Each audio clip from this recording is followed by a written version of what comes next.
para sa side ng replay dito. Again, you are watching MPGL Class S Division. Clockwork now completing yung kanyang blade mail, so that will give Lina time to,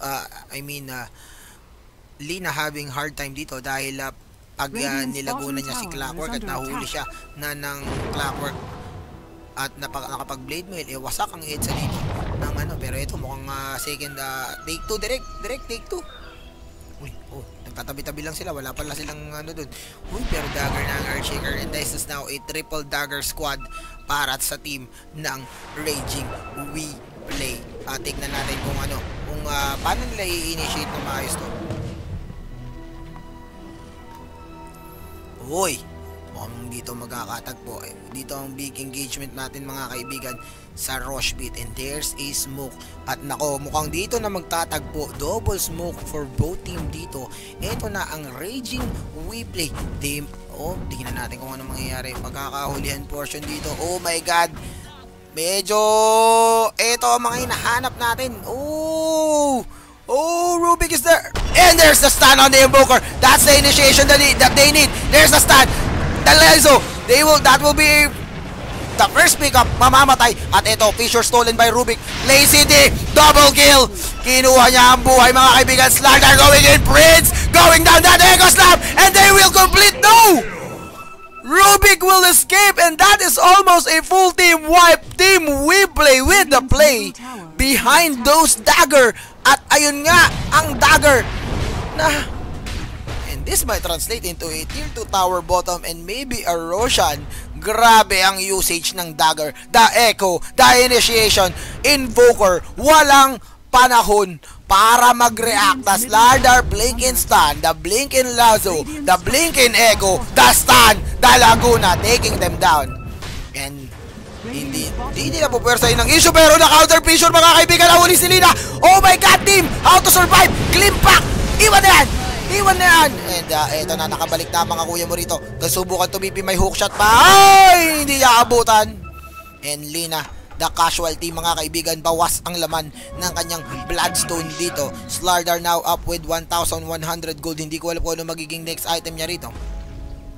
But Rider going for a 4-stop dito, or Shaker, dahil doon sa mga kills nila meron siyang additional cloak dito. And Slardar completing a Vanguard, at siya yata ang magiging tank nila dito. I like the way Lina playing this game. Wala siyang hindi niya in-rush ang aganim, since wala naman magbi-BKB pa agad dito sa side ng Arcanis. Actually, Klinks is going for a Deso right now. So, eto na naman sila. Nanguhuli na naman. Inapuyan na. Slardar! Hook! Stomp the yard, yo! And this is a dead meat. Leshrac down on the sideline. At eto na naman. Upensa na naman. Klinks, he will be running from behind, but he will be spotted here by a sentry wards. Pero, walang vision ng hero. So, safe Klinks at the moment. And here comes We Play trying to pressure the mid lane dito. Nandito ang Clockwork, pwede siya mag-initiate. Here comes Batrider, they will try to go for it. Nilaso ang Crips mga kaibigan. There's the Fissure stopping them on their tracks. Nako, pinabalik, Laguna patay na naman sa mukha mga kaibigan. At nako, si Bong Klinks nandito, susubukan niya pumatay, susubukan niya habulin dito. Wala siyang vision, pero ito, inahabol siya. Oh no! Delikado ka dyan, be! Boom! Stomp the yard! Nako po! Aray ko, be! Ni normal! Ultimate Disruptor! Nyapi bowlers! Nagkakahabulan! Si Rubik mga kaibigan! Si Rubik na wala siya magawa rito! Inistan sa mukha! Ni normal! Bag! Balagbag! Patay ang tatlo! Hinahabol si Invoker!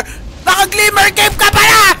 Oy! Mali! Nasa mali! Oh! EMP! Boom! Echo sa mukha! Echo sa mukha mga kaibigan! The buybacks are real! Eto! Nagkakahulihan! Stun! Slave! Oh! Teka lang! Chill! Oh, armoran mo yan. Boy pa tayo dito. Chill. At ang apaka-action ng laban mga kaibigan. We Play, playing like crazy, and Batrider dying like crazy as well. Ayos ba yun?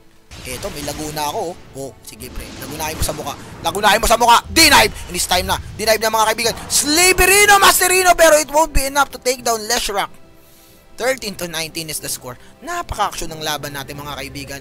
Pero ang difference in team network natin mga kaibigan is now spiking to 5,000 in favor of We Play. XP is 5,000 plus as well. Arnel Tabios is dominating pero nag-suicide siya mga kaibigan. Napakalungkot na buhay mga kaibigan. Pinitas niya si Rubik pero nag-suicide siya. Ayos ba yun? At Glimmer Cape, malapit siguro Glimmer Cape siguro magiging next item ng Earthshaker, and he is now level 11 and pakate ng pakate ang lineup dito ng WePlay mga kaibigan.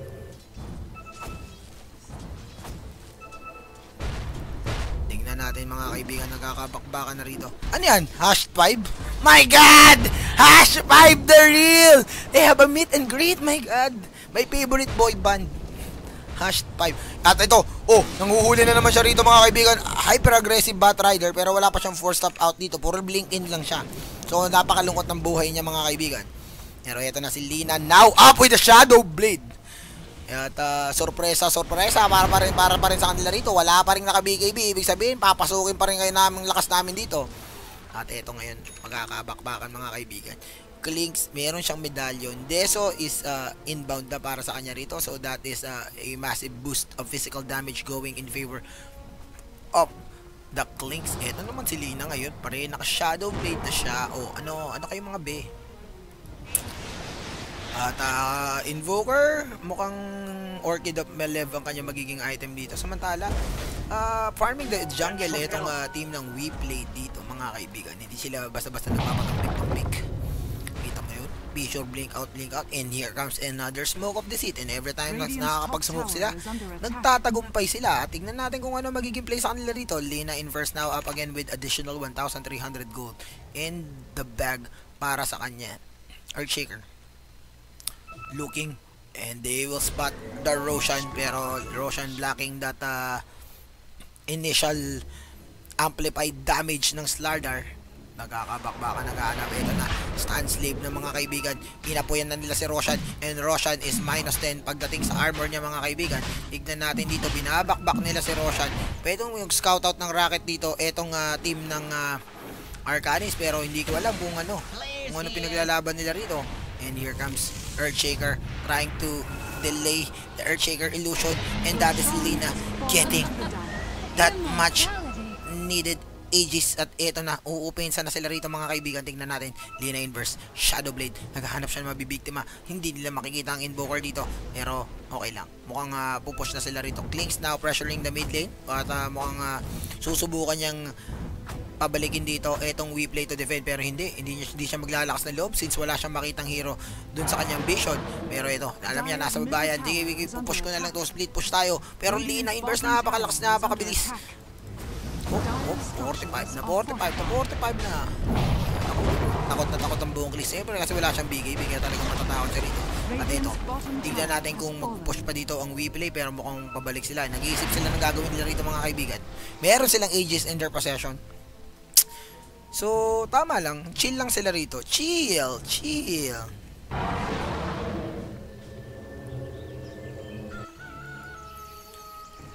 At ito, Shadow Amulet para sa Disruptor. So, multiple Glimmer Cape para sa kuponan nila rito. Ay, hindi. Binenta niya yung ano niya, no? Earthshaker. Ayun. Oo nga. Mukhang Glimmer Cape ang patutunguhan ng kanilang mga manis dito.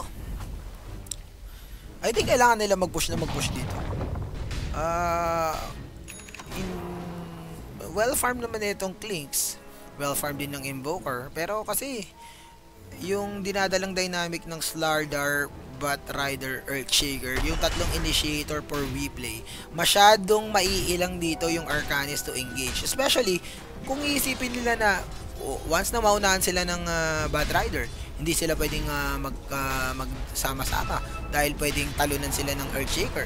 Kung mauna naman sila sa Earthshaker, pwede silang i-counter multiple stun ng Slardar. Ang dami nilang problema rito. Yung isa pang initiator dito ng team ng WePlay is that Lina up with a Shadow Blade. So pati pagbibision na hindi dapat nila problema kasi wala namang Windwalk hero or invisible hero dito ang WePlay. Poproblemahin pa nila ngayon. At eto ngayon, ang team ng WePlay, they are now grouping into the top lane. They will try to push the tier 1 tower top. Samantala, etong team ng Arcanis, they will be looking to take down a tier 2 tower of their own dito naman sa bottom lane, since they know na hindi nila kaya makipagbanggaan ng 5v5 suntukan. Uy, ang ganda na smoke. Smoke mga kaibigan. Smoke TP coming in mga kaibigan, pero nag-aabang dito ang WePlay. Eto na si Batrider. Naghahabol siya rito mga kaibigan. They will try to catch him on mga kaibigan dito. Tignan natin. Makakahuli nila si Leshrac dito. Leshrac magpapakawala ng ultimate pero wala siyang kaibigan. Eto na si Slardar. Tumalo na. Slamdar Millionaire. And they will stop Nacy deep from hookshot hub. Here's the glip back mga kaibigan. Igukulong siya rito. And they will be able to take down to Arnel Tabios, however, taking significant amount of damage. Yan ang sinasabi ko, Blade may Laguna, wasak. Kung hindi naka-Bloodstone, malamang wasak si Lina mga kaibigan doon sa pagkakataon na yon. At ito na, Slardar ay activating an regeneration rune mga kaibigan. Biglang nagpulasan na parang mga pusa etong team ng Arcanis dun. At wala na sila magagawa kung hindi pabayaan ang kanilang mga tropa. Dahil alam nila pwede sila maubos sa pagkakataon na yun dahil naunahan na nga sila eh. Ito yung sinasabi natin. Echo Slam is still intact para dito sa Earthshaker at meron pa siyang Glimmer Cape dito. Mantala, Clinks now up with a Deso and additional 1,900 gold. Ang dami yung damage. Ang tanong, kaya niya bang ipalo yan? Kaya niya bang itira yung damage na yan sa dami ng disable na meron etong WePlay? At wala siyang BKB. So, problemado siya rito.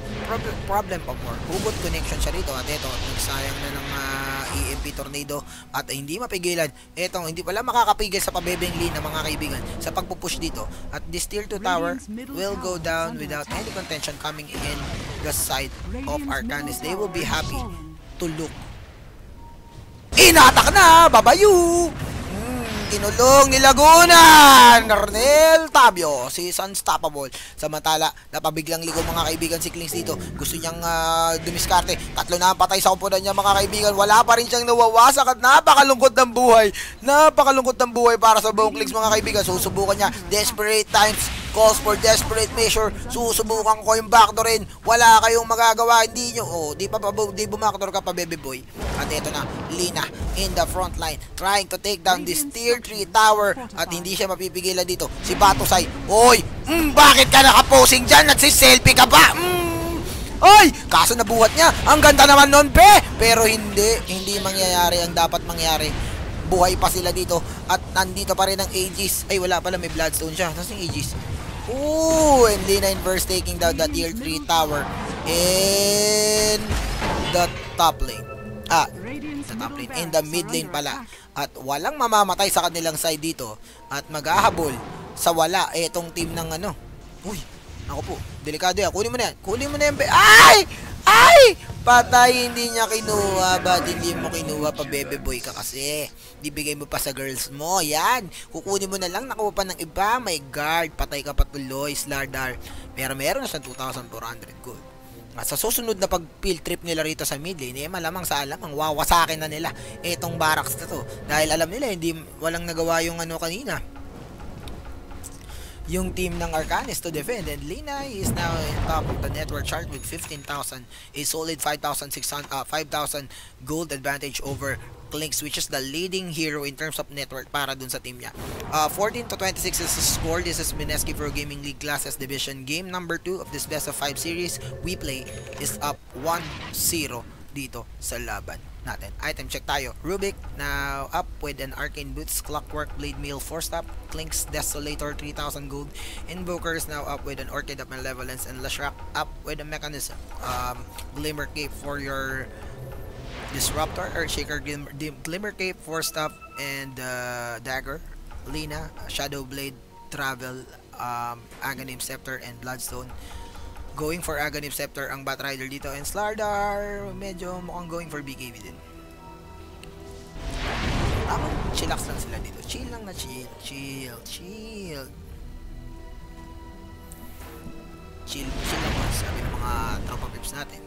So, tingnan natin. Nag-aabol sila rito. They are looking for the Invoker itong Earthshaker. Tingnan natin. There's ATP coming up dito, and Lina. Papasok siya rito. Slardar going in. Batrider is the first one to fall. Dikit-dikit sila rito. Ayaw mag-Echo Slam. Naghihintay ng pagkakataon. And the Echo Slam on catching 3. And they will take down 3. Clockwork is about to go down as well. Pack ni Normal. Patay. Si Rubik na walang kamalay-malay na lang ang nabuhay dito. And that might be the game for team